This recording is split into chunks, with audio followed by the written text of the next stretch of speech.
अणशन घरे महाप्रभु नीतिकांति शुक्ल वस्त्र शुक्ल रंगर फूल चली सेवा लगी होउची स्वतंत्र भोग।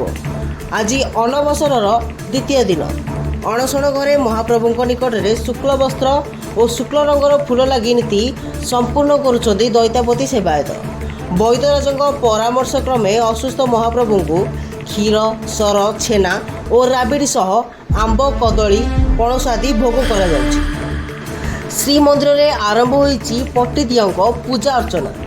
श्रीमंदिर आसुथिबा भक्त एवं पट्टिदिय अनंत नारायण अनंत वासुदेव और देवी भुवनेश्वरी दर्शन करुछंती। श्रीजीव अणसर समय एही पट्टिदिय पूजा पाई थांती।